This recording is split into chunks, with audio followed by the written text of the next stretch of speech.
ನಮಸ್ಕಾರ ವೀಕ್ಷಕರೇ, ಸುಹಾಸಿನಿ ಕಾರ್ಯಕ್ರಮಕ್ಕೆ ಪ್ರೀತಿಯ ಸ್ವಾಗತ.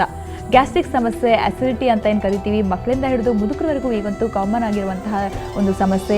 ಈ ರೋಗ ಲಕ್ಷಣ ಯಾಕೆ ಬರುತ್ತೆ, ಎಂಥವರಲ್ಲಿ ಗ್ಯಾಸ್ಟ್ರಿಕ್ ಸಮಸ್ಯೆ ಕಾಣಿಸ್ಕೊಳ್ಳುತ್ತೆ, ಇದಕ್ಕೆ ಎಂಡೋಸ್ಕೋಪಿಯಲ್ಲಿ ಯಾವ ರೀತಿ ಚಿಕಿತ್ಸೆ ಇದೆ ಅಂತ ತಿಳ್ಕೊಳ್ಳೋಣ. ಇವತ್ತಿನ ಸುಹಾಸಿನಿಯಲ್ಲಿ ಮತ್ತೊಮ್ಮೆ ಕಾರ್ಯಕ್ರಮಕ್ಕೆ ಸ್ವಾಗತ. ನಾನು ನಿಮ್ಮ ಗೆಳತಿ ಸವಿತಾ.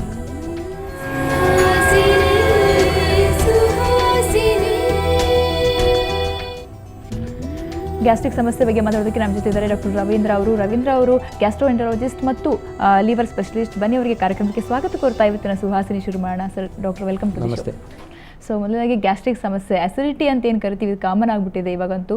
ಸೊ ಇದರ ಲಕ್ಷಣಗಳೇನು ಅಂತ ಅಸಿಡಿಟಿ ಅಂತಂದರೆ? ಅಸಿಡಿಟಿ ಅಥವಾ ನಾವು ಗ್ಯಾಸ್ಟ್ರಿಕ್ ಸಮಸ್ಯೆ ಅಂತ ಏನು ಹೇಳ್ತೀವಿ, ನಾವು ಅದರ ಮೆಡಿಕಲ್ ಟರ್ಮ್ ಡಿಸ್ಪೆಪ್ಸಿಯಾ ಅಂತ ಹೇಳ್ತೀವಿ.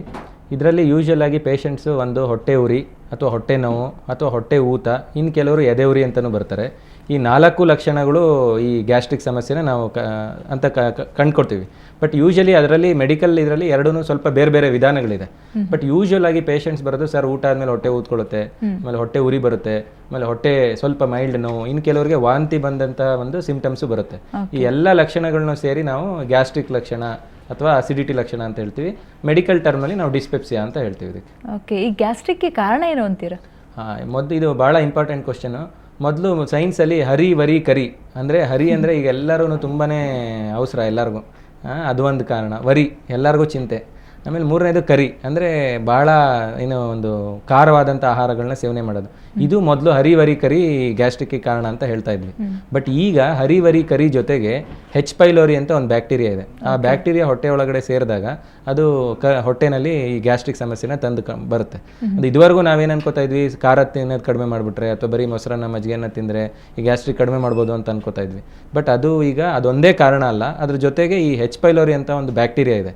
ಆ ಬ್ಯಾಕ್ಟೀರಿಯಾ ಹೊಟ್ಟೆಯಲ್ಲಿ ಹೋದಾಗ ಅದು ಇನ್ಫೆಕ್ಷನ್ ಮಾಡುತ್ತೆ. ಇನ್ಫೆಕ್ಷನ್ ಮಾಡಿದಾಗ ಈ ರೀತಿಯಾದಂಥ ಸಿಂಪ್ಟಮ್ಸು ಕೆಲವರಿಗೆ ಕಂಡು ಬರುತ್ತೆ. ಅದು ಒಂದು ಕಾರಣ ಅಂತ ಈಗ ಗ್ಯಾಸ್ಟ್ರಿಕ್ಗೆ ಇದು 2000 ನಾವು ಈ ಒಂದು ಹೆಚ್ ಪೈಲೋರಿ ಬಗ್ಗೆ ಹೆಚ್ಚಿನ ರೀತಿ ನಾವು ಗಮನ ಹರಿಸ್ತಾ ಇದ್ದೀವಿ.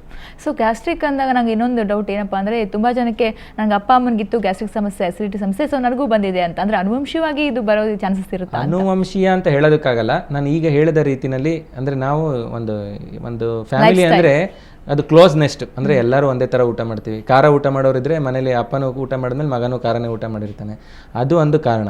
ಸೆಕೆಂಡ್, ಈ ಹೆಚ್ ಪೈಲೋರಿ ಬ್ಯಾಕ್ಟೀರಿಯಾ ಅನ್ನೋದು ವಿತಿನ್ ದ ಫ್ಯಾಮಿಲಿನೂ ಇರ್ಬೋದು. ಅದಕ್ಕೆ ನಾವೇನು ಅನ್ಕೋತೀವಿ, ಈ ಮನೇಲಿ ಎಲ್ಲರಿಗೂ ಇದೆಯಪ್ಪ ಅಂತ. ಅಂದರೆ ಒಂದು, ನಾವು ಊಟ ಮಾಡೋದು ಸೇಮ್ ಇರುತ್ತೆ. ಎರಡನೇದು, ನಾವು ಆಹಾರ ಏನು ಸೇವನೆ ಮಾಡ್ತೀವಿ ಅದರಲ್ಲಿ ಮತ್ತೆ ಹೆಚ್ ಪೈಲೋರಿ ಬ್ಯಾಕ್ಟೀರಿಯಾ ಇತ್ತು ಅಂದರೆ ವಿತಿನ್ ದ ಫ್ಯಾಮಿಲಿ ಅದರಿಂದನೂ ಈ ರೀತಿಯಾದಂಥ ಡಿಸ್ಪೆಪ್ಟಿಕ್ ಸಿಂಪ್ಟಮ್ಸು ಅಥವಾ ಗ್ಯಾಸ್ಟ್ರಿಕ್ ಅಂತ ಏನು ಹೇಳ್ತೀವಿ ಅದು ಕಂಡು ಬರುತ್ತೆ. ಓಕೆ, ಗ್ಯಾಸ್ಟ್ರಿಕ್ಗೆ ಈಗ ಎಂಡೋಸ್ಕೋಪಿ ಅಂತ ಹೇಳ್ತೀವಲ್ಲ, ಎಂಡೋಸ್ಕೋಪಿ ಎಷ್ಟು ಅವಶ್ಯಕತೆ ಅಂತ? ಇದು ಒಂದು ಇಂಪಾರ್ಟೆಂಟ್ ಕ್ವಶನ್. ಎಲ್ಲ ಪೇಷಂಟ್ಸು ಗ್ಯಾಸ್ಟ್ರಿಕ್ಕಿಗೆ ಇಮಿಡಿಯೇಟ್ ಎಂಡೋಸ್ಕೋಪಿ ಅವಶ್ಯಕತೆ ಇಲ್ಲ. ಅಂದರೆ ನಾನು ವೀಕ್ಷಕರಿಗೆ ಏನು ಹೇಳೋದು ಅಂತಂದರೆ, ಯೂಶುವಲ್ ಆಗಿ ನಾವು ಗ್ಯಾಸ್ಟ್ರೋಂಟಾಲಜಿಸ್ಟ್ ಆಗಿ ಈ ರೀತಿಯಾದಂಥ ಸಿಂಪ್ಟಮ್ಸ್ ಬಂದಾಗ 2 ವಾರದಿಂದ 4 ವಾರ ತನಕ ಫಸ್ಟು ಮೆಡಿಸಿನ್ಸ್ ಕೊಡ್ತೀವಿ. ಅಂದರೆ ಆ್ಯಸಿಡ್, ಹೊಟ್ಟೆಲಿರ್ತಕ್ಕಂಥ ಆ್ಯಸಿಡ್ನ ಕಡಿಮೆ ಮಾಡೋದಕ್ಕೆ ಕೆಲವು ಮೆಡಿಸಿನ್ಸ್ ಕೊಡ್ತೀವಿ. ಆ ಮೆಡಿಸಿನ್ಸ್ ಕೊಟ್ಟಾಗ ಮೋಸ್ಟ್ ಆಫ್ ದೆಮ್ ಸೆಟ್ಲ್ ಆಗ್ತಾರೆ. ಅವರಿಗೆ ಇದರ ಅವಶ್ಯಕತೆ ಬೇಕಾಗಲ್ಲ, ಎಂಡೋಸ್ಕೋಪಿ ಅವಶ್ಯಕತೆ ಬೇಕಾಗಲ್ಲ. ಆದರೆ ವೀಕ್ಷಕರು ಇದೊಂದು ಭಾಳ ಸೀರಿಯಸ್ ಆಗಿ ಗಮನಿಸಬೇಕು. ಯಾಕೆಂದರೆ ಮೋರ್ ದೆನ್ 45 ವರ್ಷ ನಿಮಗಿದ್ದು ಫಸ್ಟ್ ಟೈಮ್ ಗ್ಯಾಸ್ಟ್ರಿಕ್ ಸಿಂಪ್ಟಮ್ಸ್ ಬಂದಿದೆ, ಆಮೇಲೆ ತೂಕ ಕಡಿಮೆ ಆಗ್ತಾಯಿದೆ, ಹಸಿವೆ ಕಡಿಮೆ ಆಗ್ತಾಯಿದೆ, ಆಮೇಲೆ ಫ್ಯಾಮಿಲಿನಲ್ಲಿ ಯಾರಿಗಾದರೂ ಅನ್ನನಾಳದ ಕ್ಯಾನ್ಸರು, ಹೊಟ್ಟೆ ಕ್ಯಾನ್ಸರು ಇದಿತ್ತು ಅಂತಂದರೆ ಇದು ಗ್ಯಾಸ್ಟ್ರಿಕ್ನ ಸಮಸ್ಯೆ ಅಲ್ಲ. ಇಟ್ ಮೇ ಬಿ ಹೊಟ್ಟೆಯ ಕ್ಯಾನ್ಸರ್ ಇರ್ಬೋದು ಅಥವಾ ಪ್ಯಾಂಕ್ರಿಯಾಸ್ ಕ್ಯಾನ್ಸರ್ ಇರ್ಬೋದು. ಅಂದರೆ ಈ 4 ಸಿಂಪ್ಟಮ್ಸ್ ಇದ್ದರೆ, ಅಂದರೆ 45 ವರ್ಷದ ಮೇಲೆ ನಿಮಗೆ ಗ್ಯಾಸ್ಟ್ರಿಕ್ ಕಂಡು ಬರ್ತಾ ಇದೆ, ಊಟ ಸೇರ್ತಾ ಇಲ್ಲ, ತೂಕ ಕಡಿಮೆ ಆಗ್ತಾ ಇದೆ, ಹಸಿವೆ ಆಗ್ತಾ ಇಲ್ಲ, ವೆಯ್ಟ್ ಕಡಿಮೆ ಆಗ್ತಾ ಇದೆ, ವಾಂತಿ ಆಗ್ತಾ ಇದೆ, ಈ ಎಲ್ಲ ಸಿಂಪ್ಟಮ್ಸ್ ಇದ್ದರೆ ಅದನ್ನು ನೆಗ್ಲೆಕ್ಟ್ ಮಾಡಬಾರ್ದು. ತಕ್ಷಣ ಗ್ಯಾಸ್ಟ್ರೋಂಟಾಲಜಿಸ್ಟ್ನ ಕನ್ಸಲ್ಟ್ ಮಾಡಬೇಕು. ಆಗ ನಾವು ಎಂಡೋಸ್ಕೋಪಿ ಅಂತ ಮಾಡ್ತೀವಿ. ಎಂಡೋಸ್ಕೋಪಿಯಲ್ಲಿ ನಾವು ಅನ್ನನಾಳ, ಹೊಟ್ಟೆ ಮತ್ತು ಕರುಳನ್ನ ನೋಡ್ತೀವಿ. ಅದರಲ್ಲಿ ಅದೇ ಟೈಮ್ನಲ್ಲೇ ನಾನು ಈಗ ಮೊದಲೇ ಹೇಳಿದ ರೀತಿಯಲ್ಲಿ ಹೆಚ್ ಪೈಲೋರಿ ಅಂತ ಒಂದು ಬ್ಯಾಕ್ಟೀರಿಯಾನು ನಾವು ತೆಗಿತೀವಿ. ಇದಕ್ಕೋಸ್ಕರ ನಾವು ಎಂಡೋಸ್ಕೋಪಿ ಅವಶ್ಯಕತೆ ಬೇಕಾಗುತ್ತೆ. ಗ್ಯಾಸ್ಟ್ರಿಕಲ್ಲಿ ರಿಸ್ಕ್ ಅನ್ನೋದಾದ್ರೆ ಅಂದರೆ ಯಾವಾಗ ಇದನ್ನು ಗಂಭೀರವಾಗಿ ಪರಿಗಣಿಸ್ಬೋದು ಅಂತೀರ? ಈ ಎಲ್ಲ ನಾವೇನು ಈಗ ಹೇಳಿದ್ವಿ, ಅಂದರೆ 45 ವರ್ಷದ ಮೇಲೆ ಊಟ ಸೇರ್ತಾ ಇಲ್ಲ, ಹಸಿವೆ ಆಗ್ತಾ ಇಲ್ಲ, ಆಮೇಲೆ ತೂಕ ಕಡಿಮೆ ಆಗ್ತಾ ಇದೆ, ಮತ್ತು ವಾಂತಿಯಲ್ಲಿ ರಕ್ತ ಬಂದರೆ ಅಥವಾ ಏನು ತಿಂದ್ರೂ ಒಂದು 1 ಅವರ್ 2 ಅವರ್ ಆದಮೇಲೆ ವಾಂತಿ ಆಗೋಕ್ಕೆ ಶುರು ಆಯಿತು ಅಂತಂದರೆ ಈ ಸಿಂಪ್ಟಮ್ಸ್ ಏನಿದೆ ಅದನ್ನು ನಾವು ಸೀರಿಯಸ್ ಅಂತ ಕನ್ಸಿಡರ್ ಮಾಡಬೇಕು. ತಕ್ಷಣ ಗ್ಯಾಸ್ಟ್ರೋಂಟಾಲಜಿಸ್ಟ್ನ ಕನ್ಸಲ್ಟ್ ಮಾಡಿ ಇದಕ್ಕೆ ಎಂಡೋಸ್ಕೋಪಿ ಚಿಕಿತ್ಸೆ, ಎಂಡೋಸ್ಕೋಪಿ ಮಾಡಿ ನೋಡಲೇಬೇಕಾಗುತ್ತೆ. ಓಕೆ, ಎಂಡೋಸ್ಕೋಪಿಲಿ ಏನೆಲ್ಲ ಗೊತ್ತಾಗ್ಬೋದು ಡಾಕ್ಟರ್? ಅಂದರೆ ಎಂಡೋಸ್ಕೋಪಿನಲ್ಲಿ ನಾವು ಫಸ್ಟು ಅಂದರೆ ಗ್ಯಾಸ್ಟ್ರೈಟಿಸ್ ಅಂತ ಹೇಳ್ತೀವಿ. ಗ್ಯಾಸ್ಟ್ರೈಟಿಸ್ ಅಂದರೆ ನಾವು ಈಗ ಈ ಚರ್ಮಕ್ಕೆ ಹೊಡೆದ್ರೆ ಏನು ಕೆಂಪಾಗುತ್ತಲ್ಲ ಅದೇ ರೀತಿ ಕೆಂಪಾಗಿರುತ್ತೆ, ಅದಕ್ಕೆ ನಾವು ಗ್ಯಾಸ್ಟ್ರೈಟಿಸ್ ಅಂತ ಹೇಳ್ತೀವಿ. ಸೆಕೆಂಡು, ಅಲ್ಸರ್ನ ಕಂಡು ಹಿಡಿತೀವಿ. ಮೂರನೇದು ಅದೇ ಟೈಮ್ನಲ್ಲಿ ನಾವು ಹೆಚ್ ಪೈಲೋರಿ ಅಂತ ನಾನೇನು ಈಗ ರಿಪೀಟೆಡ್ ಆಗಿ ಏನು ಹೇಳ್ತಾ ಇದ್ದೆ ಅದನ್ನು ಬ್ಯಾಬ್ಸನ್ನು ತೆಗಿತೀವಿ. ಅದೊಂದು. 4ನೇದು ಸ್ಟಮಕ್ ಕ್ಯಾನ್ಸರ್ ಅಂದರೆ ಹೊಟ್ಟೆಯ ಕ್ಯಾನ್ಸರು ಅಥವಾ ಅನ್ನನಾಳದ ಕ್ಯಾನ್ಸರು, ಇದನ್ನು ನಾವು ಎಂಡೋಸ್ಕೋಪಿ ಮೂಲಕ ಕಂಡುಹಿಡಿತೀವಿ. ಸೊ ಗ್ಯಾಸ್ಟ್ರಿಕ್ಕಿಗೆ ಟ್ರೀಟ್ಮೆಂಟ್ ಅಂತ ಬರೋದ್ರೆ ಯಾವೆಲ್ಲ ಚಿಕಿತ್ಸೆಗಳಿವೆ? ಗ್ಯಾಸ್ಟ್ರಿಕ್ಕಿಗೆ ಅಂದರೆ ಫಸ್ಟು ಅಂದರೆ ರಿಪೀಟೆಡಾಗಿ ಪೇಷಂಟ್ಸ್ ಬರ್ತಾನೆ ಇರ್ತಾರೆ, ಸರ್ ಗ್ಯಾಸ್ಟ್ರಿಕ್ ಕಡಿಮೆನೇ ಆಗಲಿಲ್ಲ ಅಂತ. ಅಂದರೆ ಮೇಯ್ನ್ ಅಂದರೆ ನಮ್ಮ ಲೈಫ್ ಸ್ಟೈಲು, ಫುಡ್ಡು ಭಾಳ ಇಂಪಾರ್ಟೆಂಟು. ಲೈಫ್ ಸ್ಟೈಲ್ ಅಂತಂದರೆ ನಾವು ಮೊದಲೇ ಹೇಳಿದ್ವಿ ಹರಿ ವರಿ ಕರಿ ಅಂತ. ಅಂದರೆ ಆದಷ್ಟು ಅಂದರೆ ಫುಡ್ಡಲ್ಲಿ ಅಂದರೆ ನಾವು ಕೆಲವು ಫುಡ್ನ ಕಂಪ್ಲೀಟಾಗಿ ಅವಾಯ್ಡ್ ಮಾಡಬೇಕು. ನಾವು ನೆಕ್ಸ್ಟ್ ಫುಡ್ಡಿಗೆ ಬರ್ತಾ ಇದ್ದೀವಿ, ಅದನ್ನು ನಾವು ಅಲ್ಲಿ ಡಿಸ್ಕಸ್ ಮಾಡ್ತೀವಿ. ಆಮೇಲೆ ವರಿ ಕರಿ ಅಂದರೆ ಖಾರ ತಿನ್ನೋಂಥದ್ದು, ವರಿ ಅದನ್ನು ಇದು ಮಾಡೋದು. ಆಮೇಲೆ simple medicines most of them ಎಲ್ಲ ಯೂಸ್ ಮಾಡ್ತಾ ಇರ್ತಾರೆ ವೀಕ್ಷಕರು. ರ್ಯಾಂಟ್ಯಾಕು, ಪ್ಯಾಂಟೋಪ್ರೊಜಾಲು ಇಂಥ ಮೆಡಿಸಿನ್ಸ್ನ ನಾವು ಯೂಶಲಾಗಿ 2ರಿಂದ 4 ವಾರ ಕೊಡ್ತೀವಿ, ಅಪ್ ಟು 6 ವಾರ ತನಕ ಕೊಡ್ತೀವಿ. ಅದರಲ್ಲಿ most of them almost 50 to 60% ಪೇಷಂಟ್ಸ್ಗೆ ರಿಕವರಿ ಆಗುತ್ತೆ. ಬಟ್ ಅದ್ಮೇಲೆ ರಿಕವರಿ ಆಗಲಿಲ್ಲ ಅಂತಂದರೆ ನಾವು ಎಂಡೋಸ್ಕೋಪಿ ಮಾಡಿ ಎಚ್ ಪೈಲೋರಿ ಅಂತ ಒಂದು ಬ್ಯಾಕ್ಟೀರಿಯಾದ ಟೆಸ್ಟ್ ಮಾಡ್ತೀವಿ. ಅದಕ್ಕೆ ಎಚ್ ಪೈಲೋರಿಗೆ ಟ್ರೀಟ್ಮೆಂಟ್ ಕೊಡಬೇಕಾಗುತ್ತೆ. ಅದು 14 ದಿನ ನಾವು ಮಾತ್ರೆ ಕೊಡ್ತೀವಿ. ಈ ರೀತಿಯಾಗಿ ಫಸ್ಟು ಆ್ಯಸಿಡ್ ಕಡಿಮೆ ಮಾಡ್ತಕ್ಕಂಥ ಮೆಡಿಸಿನ್ನ 2 ವಾರದಿಂದ 4 ವಾರ ಕೊಟ್ಟು, ಅದಾದಮೇಲೂ ಸಿಮ್ಟಮ್ಸ್ ನಿಮಗೆ ಬರ್ತಾನೆ ಇದೆ ಅಂತಂದರೆ ಆಗ ಎಂಡೋಸ್ಕೋಪಿ ಮಾಡಿಕೊಂಡು ಹೆಚ್ ಪೈಲೋರಿನ ಟೆಸ್ಟ್ ಮಾಡಿ ಹೆಚ್ ಪೈಲೋರಿನ ನಾವು ಟ್ರೀಟ್ ಮಾಡಬೇಕು. ಅದಕ್ಕೆ 3 ಮಾತ್ರೆ ಬೆಳಗ್ಗೆ 3 ಮಾತ್ರೆ ಸಾಯಂಕಾಲ ಅಂತೇಳಿ 10ರಿಂದ 14 ದಿನ ತನಕ ಮಾತ್ರೆ ಕೊಡ್ತೀವಿ. ಅದು ಹೆಚ್ ಪೈಲೋರಿ ಕಡಿಮೆ ಆಯಿತು ಅಂದರೆ ಕೆಲವ್ರಿಗೆ ಇನ್ನೊಂದು 20% ಅಂದರೆ 50%ಗೆ ಆ್ಯಸಿಡ್ ಕಡಿಮೆ ಮಾಡ್ತಕ್ಕಂಥ ಮೆಡಿಸಿನಲ್ಲೇ ಕಡಿಮೆ ಆಗುತ್ತೆ. ಇನ್ನೂ ಒಂದು 20% ಪೇಷಂಟ್ಸ್ಗೆ ಹೆಚ್ ಪೈಲೋರಿ ಟ್ರೀಟ್ಮೆಂಟ್ ಕೊಟ್ಟಾಗ ಇನ್ನೂ ಸಿಮ್ಟಮ್ಸ್ ಕಡಿಮೆ ಆಗುತ್ತೆ. ಸೊ ಈ ಗ್ಯಾಸ್ಟ್ರಿಕ್ ಅಂತ ಬಂದಾಗ ಅಂದರೆ ನಾವು ಹೇಳ್ತಾ ಇದ್ವಿ ಈಗ ಆಹಾರ ಸೇವನೆದು ಕೂಡ ಇಂಪಾರ್ಟೆಂಟ್ ಅಂತ. ಸೊ ಆಹಾರ ಸೇವನೆ ಅಂತ ತಗೊಂಡಾಗ ಗ್ಯಾಸ್ಟ್ರಿಕ್ ಇದ್ದವರು ಯಾವ ರೀತಿ ಆಹಾರ ಸೇವನೆಯನ್ನು ಪದ್ಧತಿಯನ್ನು ಇಟ್ಕೋಬೇಕು? ಆಹಾರ ಬಹಳ ಇಂಪಾರ್ಟೆಂಟು. ಅಂದರೆ ಮೇಯ್ನು ತುಂಬ ಹಾಲು ಕುಡಿತಾ ಇರ್ತಾರೆ. ಅಂದರೆ ವೀಕ್ಷಕರಿಗೆ ನಾನು ಏನು ಹೇಳೋದು ಅಂದರೆ 19 ವರ್ಷ 20 ವರ್ಷ ಆದಮೇಲೆ ಯೂಶ್ವಲಾಗಿ ನಮ್ಮ ಬೋನ್ ಗ್ರೋತ್ ಆಗಿರುತ್ತೆ. ತುಂಬ ಅಂದರೆ 3 ಗ್ಲಾಸು 4 ಗ್ಲಾಸ್ ಹಾಲು ಕುಡಿಯೋವಂಥದ್ದು, ಕಾಫಿ ಟೀ ಮೇಯ್ನು. ತುಂಬ ಯಾರು ಕೇಳಿದ್ರೂ ಫ್ರೆಂಡ್ಸ್ ಬಂದರು, ಅವ್ರು ಬಂದರು, ಇವ್ರು ಬಂದರು ಅಂತ 2 3 4 5 ಕಪ್ ಕಾಫಿ ಆಗ್ತಾನೆ ಇರುತ್ತೆ.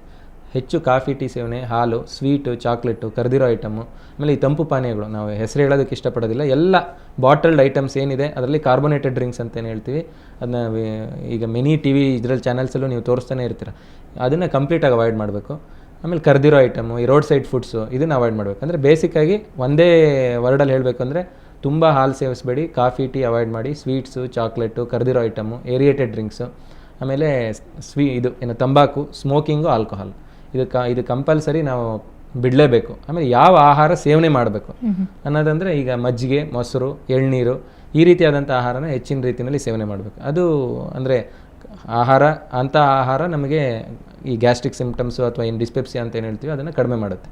ಇದು ಭಾಳ ಇಂಪಾರ್ಟೆಂಟ್. ಯಾಕೆಂದರೆ ನಾವು ಜಸ್ಟ್ ಮೆಡಿಸಿನ್ಸ್ ನೋಡಿದ್ವಿ ಅಥವಾ ಡಾಕ್ಟ್ರ್ ನೋಡಿದ್ವಿ, ನಾವೇನು ನಾನು ಈ ರೀತಿಯಾಗಿ ಏನು ಲಿಸ್ಟೇ ಹೇಳಿದೆ ಅದನ್ನು ನಾವು ಪಾಲಿಸ್ದಲ್ಲೇ ಇದ್ದರೆ ನಮ್ಗೆ ಯಾವತ್ತೂ ಗ್ಯಾಸ್ಟ್ರಿಕ್ ಕಡಿಮೆ ಆಗಲ್ಲ.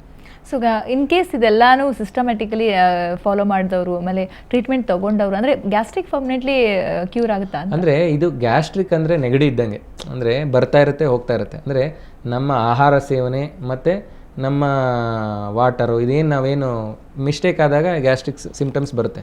ಅಥವಾ ಯೂಶಲಿ ನಾನು ಏನು ಹೇಳಿದೆ ಎಚ್ ಪೈಲೋರಿ ಅಂತ ನಾವು ಎರಾಡಿಕೇಟ್ ಮಾಡಿದ್ರು ಕೆಲವರು ಮತ್ತೆ ಎಚ್ ಪೈಲೋರಿ ಮತ್ತೆ ಬರೋ ಸಾಧ್ಯತೆ ಇರುತ್ತೆ. ಆ ರೀತಿಯಾಗಿದ್ದಾಗ ಗ್ಯಾಸ್ಟ್ರಿಕ್ ಬರ್ಬೋದು. ಗ್ಯಾಸ್ಟ್ರಿಕ್ ಅಂದರೆ ಏನು ಅಂದರೆ ನಾವೇನು ಟೈಫಾಯ್ಡು, ಮಲೇರಿಯಾ ಒಂದ್ಸಲ ಟ್ರೀಟ್ಮೆಂಟ್ ಮಾಡಿದ್ವಿ ಯಾವತ್ತೂ ಬರಲ್ಲ ಅಂತಲ್ಲ. ಗ್ಯಾಸ್ಟ್ರಿಕ್ ಸಿಮ್ಟಮ್ಸ್ ಆಗಾಗ ಬರ್ತಾ ಇರುತ್ತೆ. ಮೇಯ್ನ್ ಅದಕ್ಕೆ ನಮ್ಮ ಆಹಾರ ಸೇವನೆ ಮತ್ತು ನಮ್ಮ ಲೈಫ್ ಸ್ಟೈಲು ಬದಲಾವಣೆ ಮಾಡ್ಕೋಬೇಕು. ತೊಂದರೆ ಆದಾಗ 4ರಿಂದ 6 ವಾರ ಮೆಡಿಸಿನ್ಸ್ ತೊಗೋಬೇಕಾಗುತ್ತೆ. ಸೊ ಈ ಮಕ್ಕಳಲ್ಲೂ ಕೂಡ ಗ್ಯಾಸ್ಟ್ರಿಕ್ ಸಮಸ್ಯೆ ಇರುತ್ತಲ್ವಾ ಡಾಕ್ಟರ್? ಹೌದು, ಮಕ್ಕಳಿಂದ ಹಿಡಿದು ಅಂದರೆ ಇದಕ್ಕೇನು ಏಜ್ ಸ್ಪೆಸಿಫಿಕ್ ಅಂತ ಇಲ್ಲ. ಬಟ್ ಏನು ಏಜ್ ಸ್ಪೆಸಿಫಿಕ್ ಅಂದರೆ ಮಕ್ಕಳಲ್ಲಿ ಯೂಶಲ್ ಆಗಿ ಅಂದರೆ ಅವನು ಅನ್ನನಾಳ ಮತ್ತು ಹೊಟ್ಟೆಯ ಮಧ್ಯದಲ್ಲಿ ಒಂದು ಸ್ಪಿಂಕ್ಟರ್ ಅಂತ ಹೇಳ್ತೀವಿ, ಅದು ಲೂಸ್ ಆಗಿರುತ್ತೆ. ಆಗ ಹೊಟ್ಟೆಯಲ್ಲಿ ಇರ್ತಕ್ಕಂಥ ಆ್ಯಸಿಡ್ ಮೇಲೆ ಬರುತ್ತೆ. ಅದು ನಾವು ರಿಫ್ಲಕ್ಸ್ ಡಿಸೀಸ್, ನಾವು ನೆಕ್ಸ್ಟ್ ಎದೆಯುರಿ ಅಂತ ಏನು ನಾವು ನೆಕ್ಸ್ಟ್ ತಗೋತಾ ಇದ್ದೀವಿ ಅದರಲ್ಲಿ ನಾವು ಹೇಳ್ತೀವಿ. ಆ ಸಿಮ್ಟಮ್ಸ್ನ ನಾವು ಯೂಶಲಿ ಗ್ಯಾಸ್ಟ್ರಿಕ್ ಅಂತ ಅನ್ಕೋತೀವಿ. ಮಕ್ಕಳಿಗೂ ಬರ್ಬೋದು, ಮಧ್ಯವಯಸ್ಕರಿಗೂ ಬರ್ಬೋದು, ಮುದುಕರಿಗೂ ಬರ್ಬೋದು. ಬಟ್ ಏನಂದರೆ 45 ವರ್ಷದ ಮೇಲೆ ನಿಮಗೆ ಸಡನ್ನಾಗಿ ಗ್ಯಾಸ್ಟ್ರಿಕ್ ಸಿಮ್ಟಮ್ಸ್ ಬಂತು ಅಂತಂದರೆ ಅದು ಯೂಶಲ್ ಆಗಿ ಅದನ್ನು ಸೀರಿಯಸ್ ಆಗಿ ಪರಿಗಣಿಸ್ಬೇಕಷ್ಟೇ. ಓಕೆ, ಮಾತಾಡ್ತೀನಿ ವೀಕ್ಷಕರೇ, ನಾವು ಮಾತಾಡ್ತಾ ಇದ್ದೀವಿ ಗ್ಯಾಸ್ಟ್ರಿಕ್ ಸಮಸ್ಯೆ ಯಾವ ರೀತಿ ಬರುತ್ತೆ, ಯಾಕೆ ಬರುತ್ತೆ, ಇದಕ್ಕೆ ಪರಿಹಾರ ಅಂತ ತಿಳ್ಕೊಳ್ತಾ ಇದ್ದೀವಿ. ಸೊ ಗ್ಯಾಸ್ಟ್ರಿಕ್ ಸಮಸ್ಯೆ ನಿಜವಾಗ್ಲೂ ಒತ್ತಡಮಯ ಜೀವನದಲ್ಲಿ ನಮ್ಮ ಏರುಪೇರು ಆಗಿರುವಂಥ ಲೈಫ್ ಸ್ಟೈಲಲ್ಲಿ ಬಂದೇ ಬರುತ್ತೆ. ಸೊ ಇದಕ್ಕೆ ಪರಿಹಾರ ತಿಳ್ಕೊಳ್ಳೋಣ. ಹಾಗೆಯೇ ನಿಮಗೂ ಗ್ಯಾಸ್ಟ್ರಿಕ್ ಸಮಸ್ಯೆ ಇದ್ದರೆ ಕರೆ ಮಾಡಿ ಡಾಕ್ಟರ್ ಹತ್ರ ಮಾತಾಡಿ ಪರಿಹಾರ ತಿಳ್ಕೊಳ್ಳಿ. ಈಗ ಚಿಕ್ಕದೊಂದು ಬ್ರೇಕ್.